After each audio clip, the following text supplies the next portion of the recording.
Aujourd'hui, je voulais parler un peu de nos différentes péripéties sur notre escale à Marigobé, à Sainte-Lucie.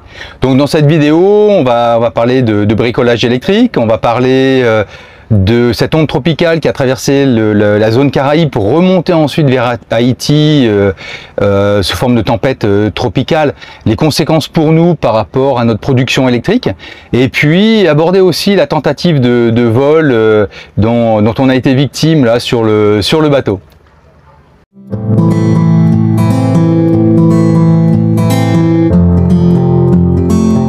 Bienvenue sur Ikigai Voyage, la chaîne où on parle de voile, de voyage et de changement de vie.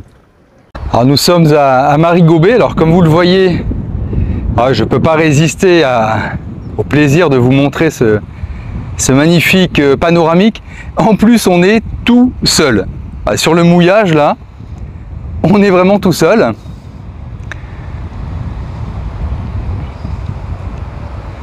J'ai le klaxon qui ne fonctionnait plus. Bon, en appuyant sur le bouton du klaxon, on entendait que ça venait du relais. Alors le relais, il est installé ici. Voilà, là je vais le refixer. Donc c'est lui là. C'est lui qui avait grillé. Heureusement j'en avais un second là sur le bateau. Ces petites vrillettes là, c'est vraiment pratique quand on bricole, surtout quand on n'a pas beaucoup de place. Bon, j'en ai flingué quelques-unes quand même, mais sur le bateau c'est quelque chose qui est vraiment intéressant.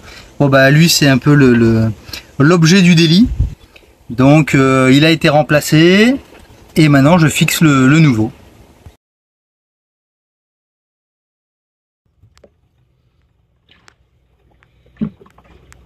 C'est bon, le nouveau relais est installé, donc là on est bien. Bon bah maintenant c'est bon, hein. On va pouvoir s'amuser. Concernant le relais, en fait, ce qui m'a mis la puce à l'oreille, c'est quand j'appuie sur le bouton pour klaxonner, j'entendais le clic, clic, clic, et au niveau du relais. Donc je me suis dit, c'est pas le klaxon qui est mort, d'autant plus que une fois sur 20, le klaxon fonctionnait. Donc voilà, je me suis tout de suite penché sur la question du relais. Lorsqu'on est au mouillage, le soir les batteries sont pleines à 100%. Le matin, avec le congélateur, le frigo, le cumulus et le convertisseur, on est à 75% de charge.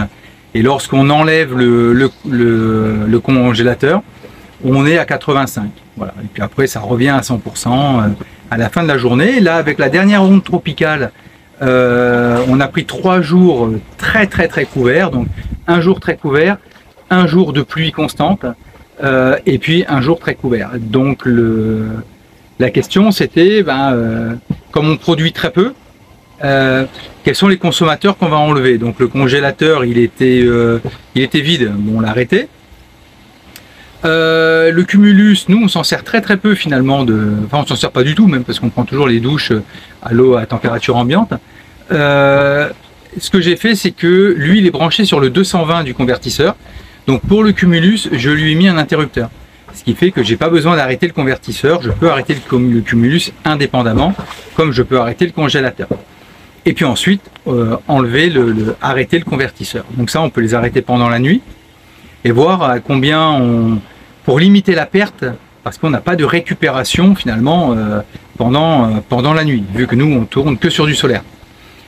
Donc on limite la perte en éteignant au fur et à mesure les choses qui ne nous servent pas, y compris le convertisseur, parce que les prises 220 et le cumulus, bon on n'en a pas besoin pendant la nuit. Et puis ensuite on voit comment on recharge la journée.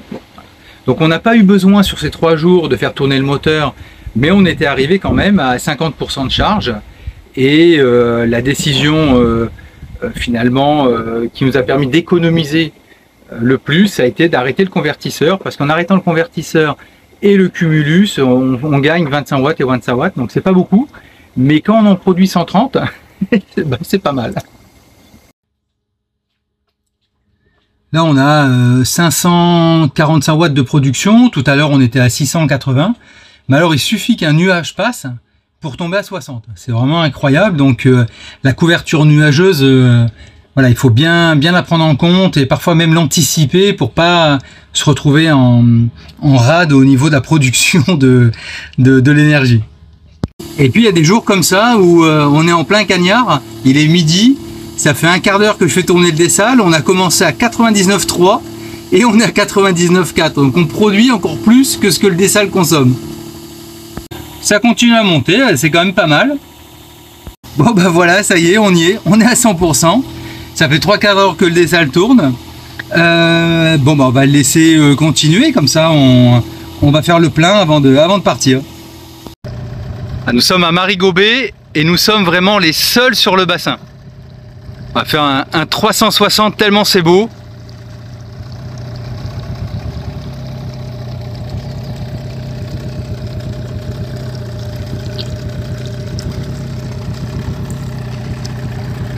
Alors derrière là, il y a encore un bassin qui est vraiment très très joli.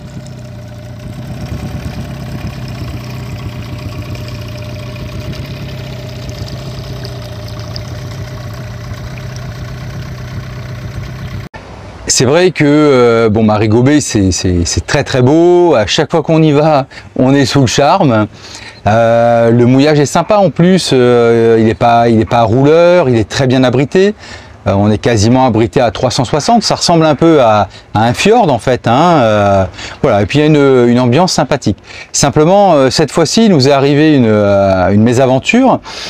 On était avec Louis en train de manger, alors il était pas tard, hein, c'était 19h30, on était à l'intérieur du bateau. 19h30, ici la nuit tombe à 18h30, donc ça faisait à peine 1 heure. Sachant que on n'allait pas repartir lorsqu'on est rentré avec l'annexe sur le bateau. Dans l'après-midi, j'avais mis la chaîne sur pour attacher l'annexe au bateau. J'avais pas simplement laissé à l'amarre. Des fois, c'est ce qu'on fait quand on va balader le matin. On revient pour manger à midi, bon, on met simplement l'amarre et puis ensuite on repart avec l'annexe dans l'après-midi. Bon, bah là, sachant qu'on repartait pas, je me suis dit en attendant de monter l'annexe, on va la laisser à la chaîne. Donc on mangeait tranquillement et puis d'un coup on entend un bruit à l'extérieur, vraiment un bruit particulier qui est pas commun au bateau. Donc vite on sort et là, dans le noir, qu'est-ce qu'on voit? Quelqu'un derrière l'annexe en train de farfouiller. Donc tout de suite on se met à crier, à lui demander qu'est-ce qu'il fait là, et vite le gars s'en va. Il était venu avec son bateau, un bateau de local, hein, en bois, était venu à la rame parce qu'on n'avait pas entendu un bruit. Et il s'en va, et donc on comprend tout de suite qu'il était en train d'essayer de nous voler le moteur. Et moi je l'éclaire à la lampe, je continue à l'interpeller, et il restait là, entre 5 et 10 mètres, donc on a pu voir le nom du bateau, et il bougeait pas. Donc on s'est demandé, mais pourquoi il bouge pas? Bon, à la fin il est parti, nous on a vérifié notre annexe, le moteur était déjà dévissé, prêt à partir, prêt à être embarqué. Le truc c'est que comme on attache le moteur, la nourrice, on attache tout au tableau arrière, bah, c'est au moment de soulever qu'il s'est aperçu que le moteur était bloqué par la chaîne. En checkant, on s'aperçoit que bon bah finalement simplement il avait été dévissé et par contre il avait réussi à nous voler le tuyau qui va du réservoir au moteur. Voilà, donc on a tout démonté, on a monté le moteur sur le balcon arrière du bateau, on a monté l'annexe. Nous on se préparait pour partir, hein. Le lendemain matin on partait pour Bécoué. Donc tout était prêt, il n'y avait plus que l'annexe à monter. Mais le gars était quand même gonflé, quoi. Il est arrivé à 7h30, 8h, même pas en plein milieu de la nuit, quoi. Et donc là on s'est posé quand même pas mal de questions. La première question c'était de se dire, bon finalement on n'a plus de tuyau. Donc je vous encourage à avoir un tuyau de rechange. Parce que sans tuyau, on peut avoir une annexe, on a un réservoir, il est plein d'essence, on a un moteur, mais finalement on se retrouve à la rame. Et à Marigobé, il n'y a rien pour acheter ce type de tuyau. Il faut attendre d'être à Bécoué. En fait, il n'y a pas d'autre alternative, en espérant que le chip sur place ait à la fois le tuyau, les connectiques, la pompe et le filtre. Si le filtre il n'a pas, c'est pas très grave, mais au minimum la pompe et les 2 connectiques plus le tuyau. Voilà. Ce qui est dans les îles, c'est pas forcément improbable qu'ils aient pas tout ça.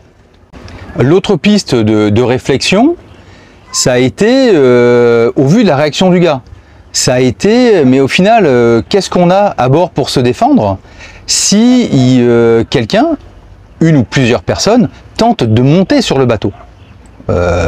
Voilà, donc je dis pas de se défendre avec des armes létales, hein, mais qu'est-ce qu'on peut mettre en place et qu'est-ce qu'on peut avoir à notre disposition? Ça a été aussi une réflexion, parce que ensuite, on a eu le temps de réfléchir. On est resté sur le pont parce que le gars a une réaction assez bizarre quand même. Au lieu de s'enfuir très très vite, pour pas qu'on l'identifie, pour pas qu'on reconnaisse son bateau, il est resté à 5-10 mètres pendant, mais peut-être 5 ou 10 minutes. Et ensuite il est parti. Donc nous on s'est dit, il est peut-être pas forcément dans son état normal, et peut-être qu'il va revenir avec 2, 3, 4 copains. Donc on est resté sur le pont toute la nuit en attendant le petit matin qu'il fasse jour, et ensuite on est le départ, vu qu'on partait le lendemain matin et on devait faire notre clairance, le check-out le lendemain matin. Donc sinon on aurait peut-être pu partir le soir même. Alors avec ma lampe qui fait projecteur, donc j'ai bien pu éclairer le gars, mais vite il a mis une capuche, donc il n'était pas identifiable. Par contre le nom de son bateau était écrit en gros sur son bateau. C'est pour ça aussi que je comprends pas trop l'idée de rester à portée de vue lorsqu'on est comme ça sous la lampe.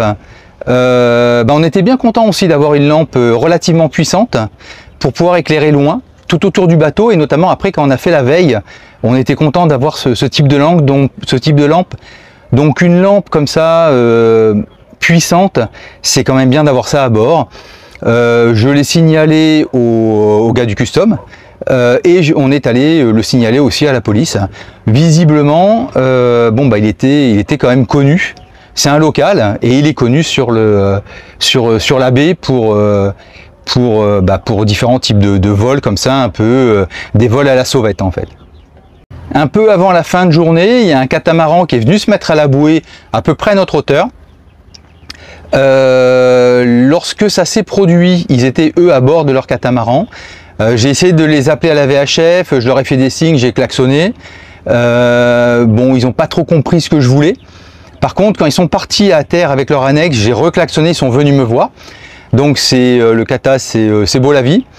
Et alors je signale parce que lorsque je suis allé faire ma déclaration le lendemain à la police, les gars de la police m'ont dit que des Français étaient déjà venus signaler que ce bateau avait commis un vol, une tentative de vol. Moi je les appelais pour les avertir de bien monter leur annexe et de bien attacher leur moteur. En tout cas je les remercie, je ne sais pas si on va se recroiser sur l'eau, mais je les remercie d'avoir pris l'initiative, d'être allé à la police, de prendre le temps d'aller à la police comme ça dans la fin de soirée, il devait être 9h 10h du soir, pour signaler l'incident. Marigot-Bay est derrière nous. Voilà, on vient de quitter notre mouillage. Il est 17h30 à peu près, donc on va passer toute la nuit sur l'eau. On va descendre tout Sainte-Lucie là.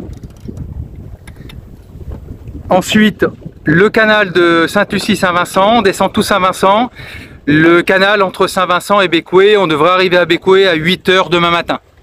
Alors on est sous voile, donc là on est GV, génois en plein.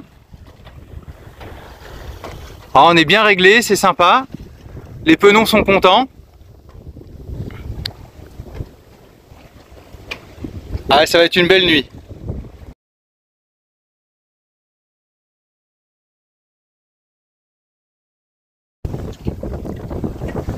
Bon là on est GV pleine, génois plein. Bon on avance tranquillement, bon il n'y a pas beaucoup de vent, hein. On doit être à 8-10 nœuds quoi. Donc nous on avance à 4 nœuds, on est au bon plein. Bon c'est pas foufou, on a un courant de 1 nœud 1 contre nous. Et puis les vagues viennent aussi de face. Donc du coup, quand on tape dans la vague, ça nous freine. Bon, on va continuer à la voile parce que c'est quand même mieux qu'au moteur, ça fait moins de bruit et c'est plus agréable.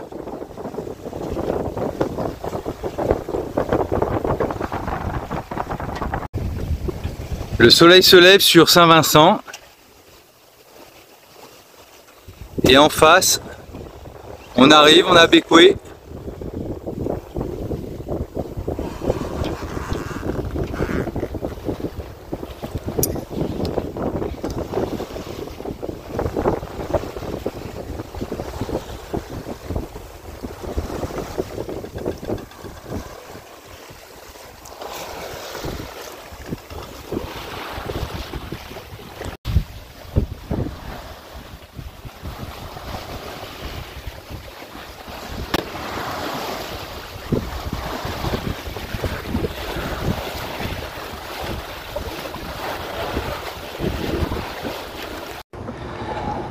Ah ça y est, nous sommes arrivés à Bécoué, on a mouillé là dans la baie, à Admiralty Bay. Bon, c'est très très beau, le mouillage est très calme. Alors on a un flux de sud, donc on est orienté le nez au sud et puis l'arrière du bateau au nord. Alors ça va durer un peu comme ça avec très peu de vent, hein. On a 3-4 nœuds de vent. Et ça va tourner, alors c'est nord-est, est, sud-est, sud, sud-ouest et poum, ça repart au nord. Nous on va rester là parce qu'il y a pétole pendant une semaine et puis on a quand même quelque chose à faire, notamment l'avitaillement et puis retrouver notre tuyau pour alimenter le dinghy. Et vous voyez, là on est au bateau, la distance qu'on a à faire à la rame, et ben c'est pas juste à côté. Alors ça y est, on est allé à terre. Bon, on s'est bien fait les muscles là pour pour rejoindre le ponton. On est allé au ship. Alors ils avaient les connectiques, la connectique qui va du réservoir au tuyau et puis du moteur au tuyau. Ils avaient la pompe, ils avaient les filtres, sauf qu'ils n'avaient pas de tuyau. Bon, on était un peu dégoûtés quand même. Et finalement, donc c'est le Dockside Marine, alors qui sont assez bien achalandés, mais finalement là ils n'avaient pas ce qu'il nous fallait. Et la personne du Dockside nous a donné une autre adresse, le Piper Marine. Donc c'est une toute petite maison dans une rue parallèle, une maison jaune dans une rue parallèle à la rue principale, celle qui fait le bord de mer. Et alors ça fait une toute petite boutique, un peu comme les anciennes merceries. Par contre, le gars, il a quand même pas mal de trucs. Et lui, il avait le tuyau plus tout le reste, donc on lui a tout pris. Bon, il faut payer en cash parce que sur les îles, les TPE, bah, soit il n'y en a pas, soit ils marchent pas, soit c'est mieux pour eux du cash. Et puis il était sympa, on a pu faire tout le montage sur son bureau, là, sur son desk. Comment on dit, ouais, bon, sur son bureau. Et puis ensuite, bon, on a pu remettre ça sur l'annexe et puis rentrer tranquillement au bateau. La clairance, elle est faite. Bon, ce coup-là, on a bien fait attention d'être bien dans les horaires. On a failli, enfin on était prêt à midi à peu près, mais midi c'est overtime pour eux, entre midi et 2 là. Donc on a bien attendu pour pas se faire une amende encore pour ça. Donc voilà, ça s'est bien passé. On a pu faire le check-out à Marigot Bay. Alors à Marigot Bay, quand vous faites le check-out, le gars du custom, il vous fait le custom. Par contre, il vous tamponne pas le check-out pour l'immigration. Donc moi, je lui ai demandé si ça allait poser un problème, une fois arrivé à Bécoué, de pas avoir de tampon sur le passeport. Il m'a dit que non, qu'il n'y avait pas de problème. Bon, effectivement, on est arrivé, la personne m'a rien demandé du tout au niveau du passeport pour les tampons. Mais par contre, ils ont bien vérifié qu'on avait fait le check-out au niveau du custom. Et le Cell Clear, par contre, la plateforme de Sainte-Lucie pour l'immigration, ici, ça les concerne pas, c'est vraiment que pour Sainte-Lucie.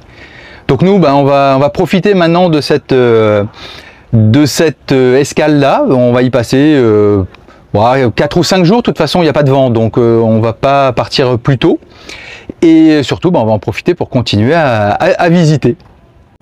Si cette vidéo vous a plu, pensez à vous abonner. Et moi, je vous dis à bientôt pour une prochaine vidéo.